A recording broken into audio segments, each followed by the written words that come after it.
भिखारियों का ससुराल। अशरफी देवी चांदनी चौक में रहती है, जहां उनका 70 बरस पुराना पुश्तैनी मकान है। अशरफी का एक ही बेटा है, जिसका नाम है नितेश। नितेश की शादी अंजलि से हुई है। नितेश बचपन से ही पढ़ाई में होशियार था, इसलिए पढ़ाई पूरी करने के बाद उसकी अच्छी कंपनी में नौकरी भी लग गई। कुल मिलाकर ईश्वर की कृपा है और परिवार में सब कुछ कुशल मंगल है। अंजलि और नितेश के 2 प्यारे प्यारे बच्चे हैं, जिनका नाम है वंदित और रंजना, जो दिल्ली के ही अच्छे स्कूल में पढ़ाई करते हैं। अब आप सोच रहे होंगे, पुश्तैनी मकान है, छोटा सा परिवार है और पिता के व्यापार के अलावा बेटा भी अच्छी नौकरी करता है, तो जरूर परिवार में भरपूर सुख और समृद्धि छाई होगी।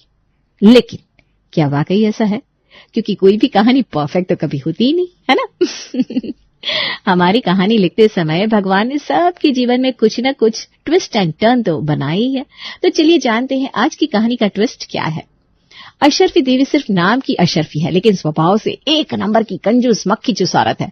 कंजूस ऐसी कि जेब में पैसा होने के बावजूद उनकी वही हालत है, चमड़ी जाए पर दमड़ी ना जाए। एक रोज, मम्मी जी 2 दिन हो गए घर में चाय नहीं बनी, आप चाय पत्ती लाकर क्यों नहीं देती?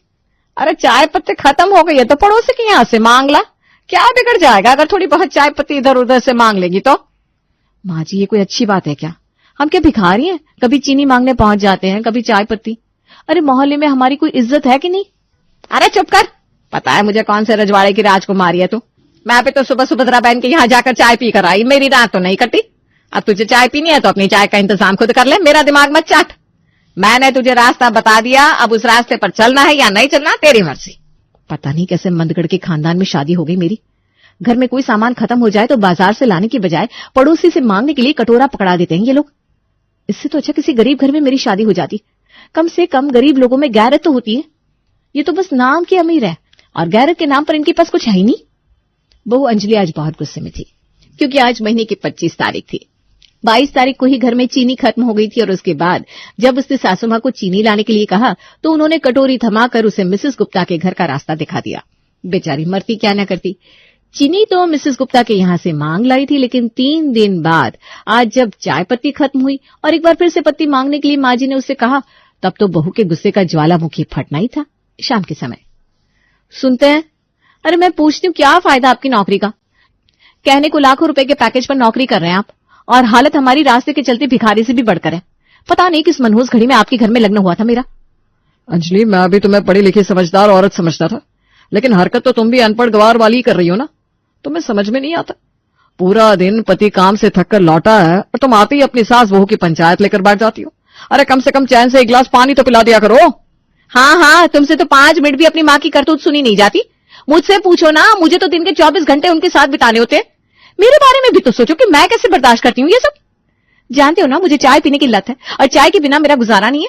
अरे दिन में 3 बार चाय पीने वाले इंसान को अगर 3 दिन में 1 बार भी चाय न मिले तो उसका क्या हाल होगा? ये आपको बताने की जरूरत तो नहीं है ना। आपका क्या है, आप तो ऑफिस चले जाते हैं, लेकिन यहाँ सारी महाभारत में पीस तो मैं रही हूँ। मत हो, मैं कल तुम्हें चीनी और चाय पत्ती लाकर दे दूंगा। और हाँ, माँ को इस बारे में कुछ भी बताने की जरूरत नहीं है। पापा, मुझे नए जूते दिलाओ ना, मेरे जूते फट गए। अब तो स्कूल में भी बच्चे मेरे जूते देखकर मेरा मजाक उड़ाते हैं। अरे चुप कर, अभी तेरी दादी ने सुन लिया ना तो दम दमाते हुए सर पर आकर खड़ी हो जाएंगी। उन्हें तो ऐसा लगता है कि घर में जो भी खर्चा हो रहा है वो सब हम अपनी फिजूल खर्चियों में उड़ा रहे हैं। तुझे जूते लेने हैं ना, दिला देंगे तुझे जूते, लेकिन दादी के सामने शोर करने की जरूरत नहीं है। अरे बहू, अशरफी देवी की ना उम्र के साथ सिर्फ नजर कमजोर हुई है, कान नहीं। तुम दोनों अभी यहाँ बैठकर जो घुस्सुर पुस्सुर कर रहे थे सब सुनाई दे रहा है मुझे। और ऐसा क्या बिगड़ गया तेरे बेटे के जूते में जो तू उसे खरीदने का वादा कर रही है? दादी, आप 2 बार से मेरे जूते में ऐसे ही सिलाई करवा कर ले आ रही है। अब तो स्कूल में बच्चे देखकर मेरा मजाक उड़ाते हैं। यूनिफॉर्म भी कितनी पुरानी हो गई है। अरे चुप कर, तू वहां पढ़ने जाता या फैशन परेड दिखाने के लिए? बेटा, हम कोई करोड़पति नहीं है जो रोज रोज कपड़े और जूते खरीदेंगे। तुझे पता है, हमारे जमाने में तो कपड़ों में 10-10 जगह जोड़ लगता था, तब तक कपड़े को चलाया जाता था। आजकल के बच्चों को देखो, 4 बार कपड़े पहने और कूड़े में फेंक दिए। पोती को समझा बुझाकर दादी उसका जूता लेकर बाहर वाले कमरे में आ गई। जिस दिन मेरी आंखें बंद हो गई ना, ये अंजलि तो मेरा पूरा घर ही ले डूबेगी।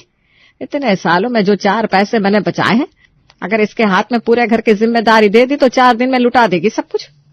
होली का त्योहार आ रहा है, ऐसा करती हूँ बहू के मायके संदेश भिजवा देती हूँ त्योहार के समय आएंगे तो खाली हाथ तो आएंगे नहीं। अगले दिन अशरफी देवी फोन पर। नमस्कार बहन जी। नमस्ते बहन जी, कैसी हैं आप? मैं तो ठीक हूँ, बस सोचा आपको याद दिला दूं, होली का त्योहार आ रहा है। मैं तो कह रही हूँ त्योहार बहू अपने मायके में ही मना लेगी तो अच्छा रहेगा।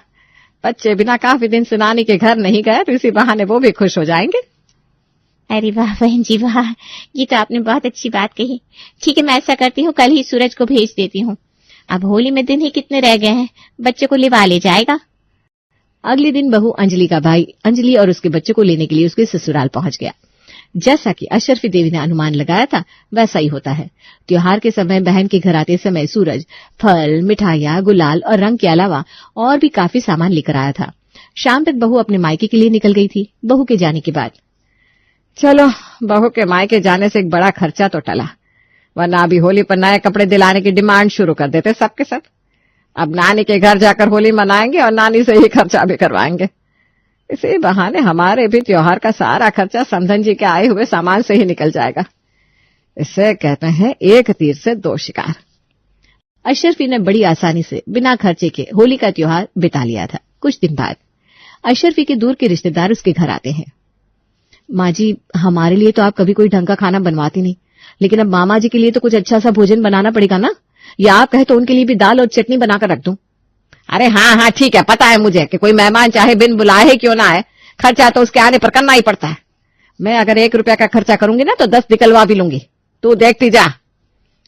दूर के रिश्ते में लगने वाले अपने भाई विनोद के लिए अशरफी मटर पनीर की सब्जी, सलाद, रायता और पूरी वगैरह बनाकर तैयार करवा देती है। भोजन के बाद बड़ा सुंदर प्यारा सा परिवार है आपका, इतने प्यारे प्यारे पोते हैं, सुंदर सुशील बहू है।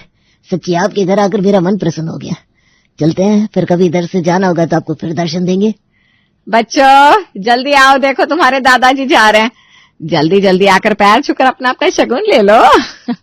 अरे बेटा, अब रिश्ते में दादा लगते हैं तुम्हारे, कोई ऐसे खाली हाथ थोड़ी ना लौट जाएंगे। दादा का नाम सुनते ही दोनों बच्चे दौड़ते हुए आते हैं और मामा जी के पैर छूने लगते हैं। वैसे तो पहली बार घर आओ तो बच्चों के लिए कपड़ा देना चाहिए, लेकिन चलो कोई बात नहीं। अब अचानक से आए हो, कहाँ बाजार में कपड़े लेते घूमेंगे।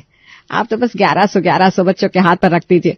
वैसे ना आजकल 1100 में बच्चों के कपड़े नहीं आते, लेकिन फिर भी मेहमानों से कोई 2-4 हजार थोड़ी ना लेता है। अरे शगुन के 1100 ही बस होते हैं। हाँ।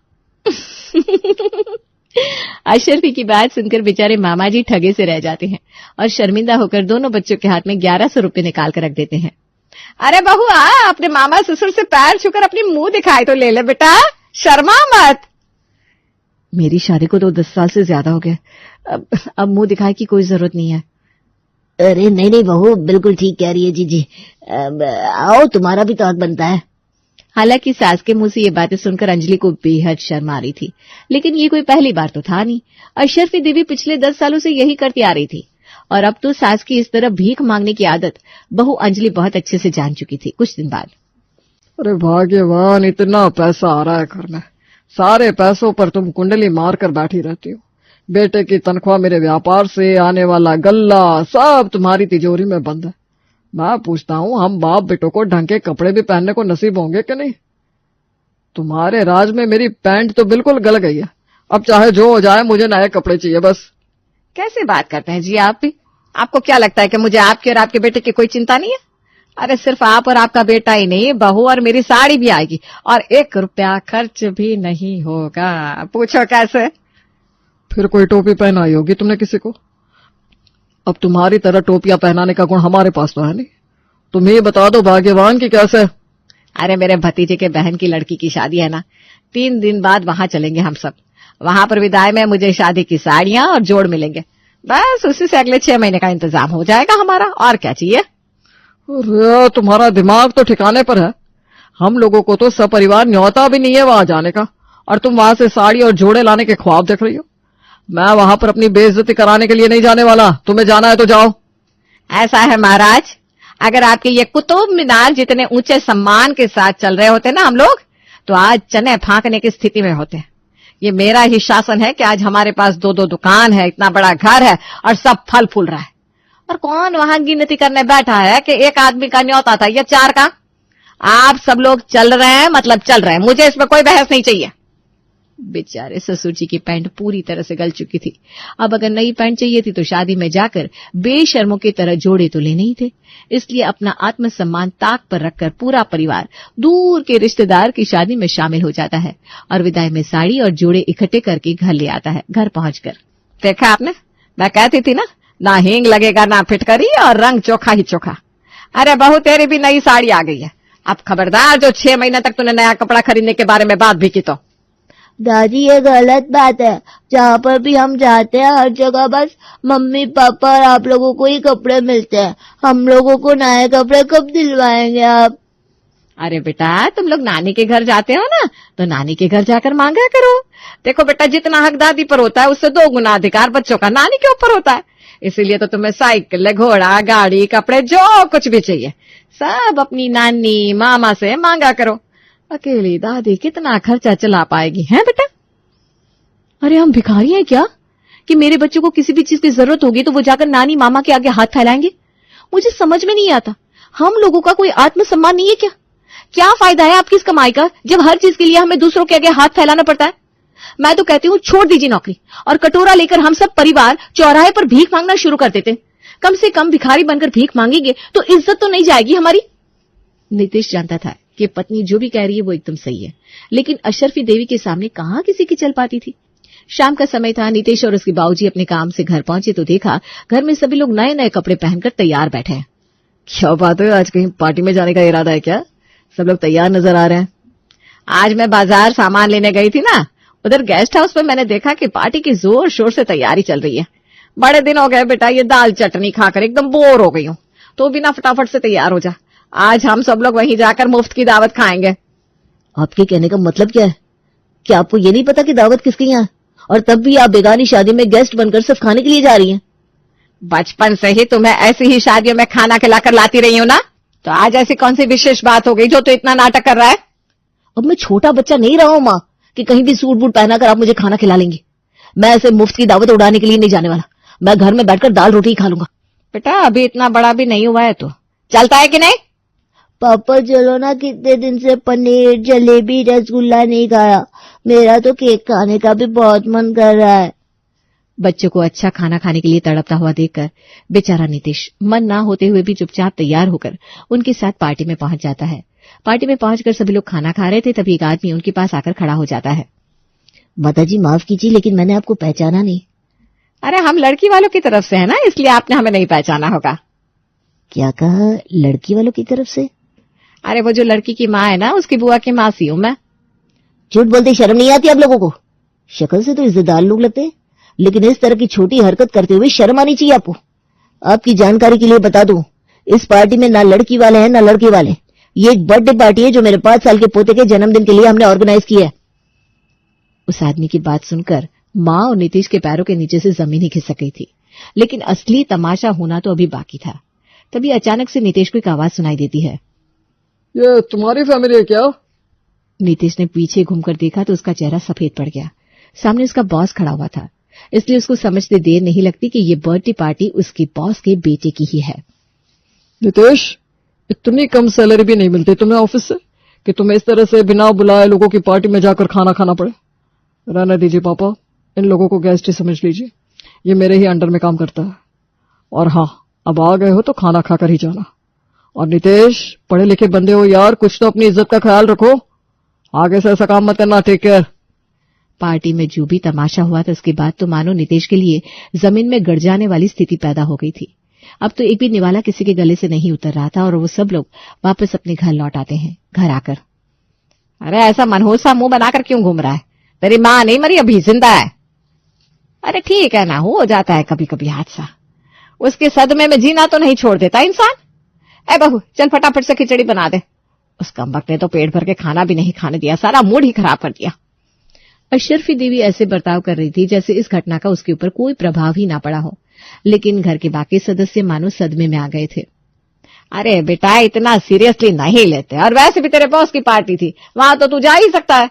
उसने भी तुझे बाद में इनवाइट कर ही लिया था ना, फिर भी बच्चों को बिना खाना खिलाए लेकर आया तू, और अब यहाँ मुंह बनाकर बैठा है। अरे चल भूल जा वो सब। अगले दिन सुबह, अरे बहू मेरी चाय मत बनाना तुम, मैं तो बिमला बहन के यहाँ जा रही हूँ, वहीं चाय नाश्ता कर लूंगी। एक समय के नाश्ते की बचत तो होगी।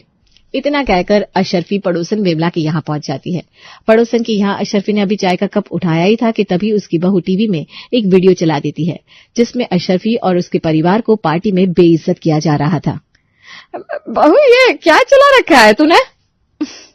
आंटी जी, ये आप लोगों की असलियत है, जो पूरे एरिया में रात से ही वायरल हो रही है। सबको पता चल गया है आप लोग क्या करते हो। अब समझ में आया क्यों रोज रोज यहाँ चाय नाश्ता करने चली आती हैं आप। पड़ोसन के यहाँ चला अपना वीडियो देख और उसको खुद का मजाक उड़ाता देख आज पहली बार अशरफी को बेहद शर्मिंदगी महसूस हो रही थी। घर जाकर अशरफी बहू और बेटे को विमला के यहाँ हुई सारी घटना बताने लगती है। क्यों माँ, हो गई तसल्ली या अभी भी कुछ बाकी रह गया है? सालों से कमाई हुई इज्जत मिट्टी में मिला दी आपने। मुझे तो समझ में नहीं आता कि मैं ऑफिस में किस मुंह से सबका सामना करूंगा। अब तो लगता है नौकरी ही छोड़नी पड़ेगी और ये मोहल्ला भी, तब जाकर नजर उठाकर चल पाएंगे। बेटे नितेश की बात वाकई बिल्कुल सच थी। उनका वीडियो पूरे इलाके में वायरल हो गया था। जहां कहीं भी वो लोग जाते, लोग वीडियो की बात करके उनका मजाक उड़ाने लगते। इज्जत से जीने के लिए अशरफी देवी को अपना पुश्तैनी मकान कौड़ियों के दाम पर बेचना पड़ जाता है, ताकि इज्जत से एक नई जिंदगी शुरू कर सके।